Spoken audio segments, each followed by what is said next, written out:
ஆதவ அர்ஜுனா சொன்னது பலித்தது. கொங்கு மண்டலத்தை குறிவைத்த விஜய். கொத்தாக இணையும் அதிமுக புள்ளிகள்.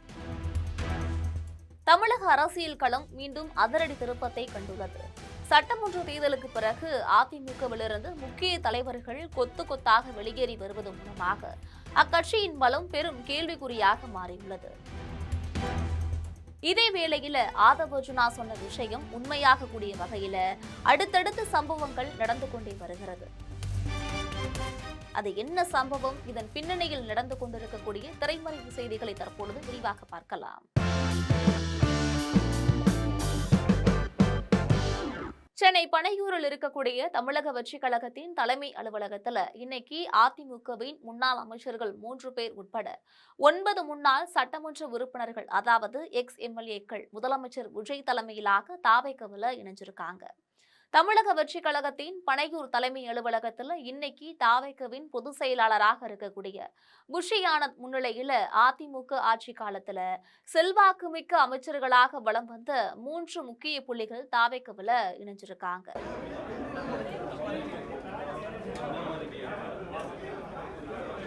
அதன்படி அதிமுகவின் முன்னாள் வீட்டுவசதித்துறை அமைச்சர் உடுமலை ராதாகிருஷ்ணன், முன்னாள் கைத்தறித்துறை அமைச்சர் திருப்பூர் எம் ஆனந்தன் மற்றும் முன்னாள் தொழில்துறை அமைச்சர் கடலூர் MC சம்பத் ஆகிய மூவரும் தங்களின் ஆதரவாளர்களுடன் இன்று தாவேகவில் இணைஞ்சிருக்காங்க. இவர்களின் இந்த அதிரடி முடிவு அந்தந்த மாவட்டங்கள்ல அதிமுகவின் அடித்தளத்தை பலவீனமாக்கும் என்று அரசியல் விமர்சகர்கள் கணிக்கின்றனர். முன்னாள் அமைச்சர்கள் மட்டுமல்ல, கொங்கு மண்டலம் மற்றும் தென் மாவட்டங்களை சேர்ந்த அதிமுகவின் வலுவான முன்னாள் சட்டமன்ற உறுப்பினர்களும் இன்று தாவேகவின் கொடியை தன்னுடைய சட்டைப்பையில குத்த உள்ளனர். தருமபுரி மேற்கு மாவட்ட தாவேக நிர்வாகி சிவன் தலைமையில இந்த 9 முன்னாள் எம்எல்ஏக்கள் இணைஞ்சிருக்காங்க. தருமபுரி பாப்பிரெட்டிப்பட்டி தொகுதியின் முன்னாள் எம்எல்ஏ கோவிந்தசாமி, சேலம் சங்ககிரி தொகுதியின் முன்னாள் எம்எல்ஏ சுந்தரராஜ், சேலம் வீரபாண்டி தொகுதியின் முன்னாள் எம்எல்ஏ ராஜமுத்து ஆகியோர் கொங்கு மண்டலத்திலிருந்து தாவேகவுக்கு நகர்கின்றனர்.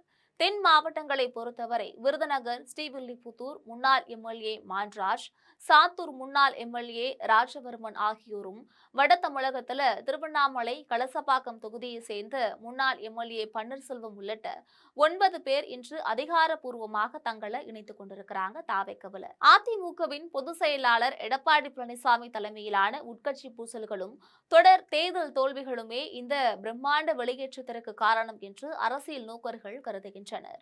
இதே வேளையில தாவேகவின் ஆதவ அர்ஜுனா பேசுகையில அதிமுகவின் 90% தொண்டர்கள் மற்றும் நிர்வாகிகள் தாவேகவை நோக்கி வர தீர்மானித்து விட்டனர் என்று குறிப்பிட்டிருந்ததை உண்மையாக்கக்கூடிய விதமாகவே தற்போதைய நிகழ்வுகள் அரங்கேறி வருகிறது.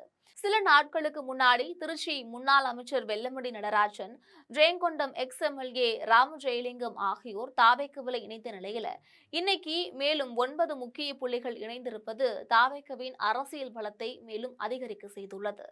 கடந்த சட்டமன்ற தேர்தல் முடிவுகளுக்கு பிறகு தமிழக அரசியல் களம் முற்றிலும் புதியதொரு பாதையை நோக்கி நகர தொடங்கியுள்ளது.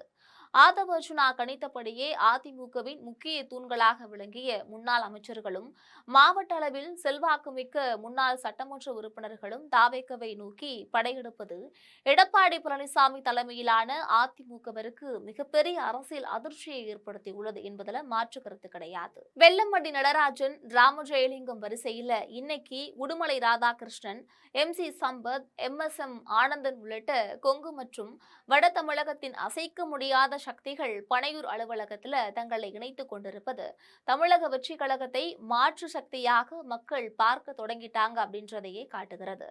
நாடாளுமன்ற தேர்தல், சட்டமன்ற தேர்தலை தொடர்ந்து உட்கட்சி பூசல்களால் சரிவை சந்தித்து வரக்கூடிய அதிமுக இந்த விக்கெட்டுகளின் வீழ்ச்சியை தடுத்து தன்னுடைய கோட்டையை காக்குமா, அல்லது இந்த தொண்டர்கள் மற்றும் நிர்வாகிகளின் வரவால முதலமைச்சர் விஜய் தலைமையிலான தாவேக தமிழகத்தின் பிரதான எதிர்க்கட்சியாக உருவெடுக்குமா என்பதையெல்லாம் பொறுத்திருந்துதான் பார்க்க வேண்டும். தமிழக அரசியலின் இந்த திரைமறைவு ஆட்டங்கள் வரும் நாட்களில் இன்னும் பல அதிரடி திருப்பங்களை ஏற்படுத்தும் என எதிர்பார்க்கப்படுகிறது. இதுபோல அரசியல் செய்திகளை அன்றாடம் தெரிந்து கொள்வதற்காக எப்பொழுதும் இணைப்பில் இருங்கள் ஜெம் தொலைக்காட்சியோடு.